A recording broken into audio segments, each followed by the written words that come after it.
प्रभु यीशु मसीह के मधुर और मीठे नाम में आज दिनांक 17 अक्टूबर दिन शुक्रवार को आप सब श्रोताओं का हम हार्दिक स्वागत करते हैं। आज के दिन के लिए जो वचन है वो लिया गया है पहला सामुएल की पुस्तक उसका 1 अध्याय 27 पर। यह वही बालक है जिसके लिए मैंने प्रार्थना की थी और यहोवा ने मुझे मुंह मांगा वर दिया है। प्रियो, आज का विषय है सामुएल। आज हम एक ऐसे पवित्र पुरुष से मिलेंगे जो इस्राएल में एक न्यायी और वह भविष्यवक्ता दोनों थे। उनका नाम था शामुएल। हन्ना जो कई वर्षों से बांझ थी, अपनी प्रार्थनाओं के उत्तर में उसको एक पुत्र उत्पन्न हुआ और उसने इस बात से कहा भी कि यह वही बालक है जिसके लिए मैंने प्रार्थना की थी और यहोवा ने मुझे मुंह मांगा वर दिया। अपनी मन्नत पूरी करने के लिए हन्ना ने बचपन में ही शामुएल को मंदिर में छोड़ दिया, प्रभु के कार्य के लिए उसको समर्पित कर दिया और वो याजक यली के सामने सेवा करता था। प्रियो, यह संदेश है कि हमें भी आध्यात्मिक रूप में बांझ नहीं रहना है। हन्ना की तरह में प्रार्थना करना है कि परमेश्वर नई नई आत्माओं को हमारे समाज, हमारे परिवार, हमारे रिश्तेदारों, हमारे देश, हमारे प्रदेश से निकाले। जो लोग अंधकार में फंसे हुए, शैतान के बंधनों में, उन्हें परमेश्वर छुड़ाए।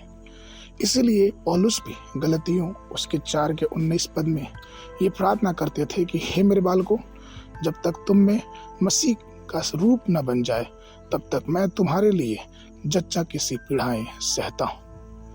यशायाह 8 उसके 18 पद में यशायाह नबी ने भविष्यवाणी की कि देख, मैं और जो लड़के यहोवा ने मुझे सौंपे हैं, उसी सेनाओं के यहोवा की ओर से जो सिय्योन पर्वत पर निवास किया रहता है, इस्राएलियों के लिए चिन्ह और चमत्कार है। प्रियो, हन्ना ने सामुएल को यहोवा के लिए समर्पित कर दिया, इसलिए परमेश्वर ने उसे 3 और पुत्र और 2 पुत्रियों से आशीष दिया।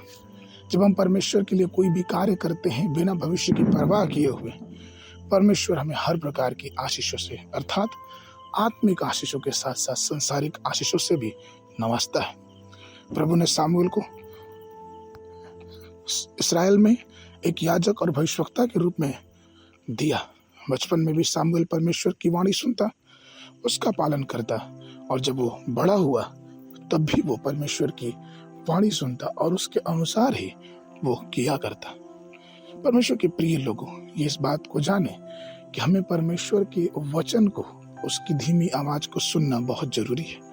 अपने आप को नम्र बनाना और परमेश्वर के सेवा में हमेशा आगे बढ़ना, यह हमारा कार्य होना चाहिए, जिससे हमारे जीवनों के द्वारा जो हमारे संपर्क में आए उनका आत्मिक जीवन मजबूत हो और उन्हें हमारे जीवनों के द्वारा आशीष मिले। ये हमारी सबसे पहली पहल होनी चाहिए। परमेश्वर आप सबको आशीष दे। आगे के मनन के लिए पहला सामुएल उसका 10 अध्याय 6 पद। तभी यहोवा का आत्मा तुझ पर बल से उतरेगा और तू उनके साथ होकर नबूवत करने लगेगा और तू परिवर्तित होकर और ही मनुष्य हो जाएगा।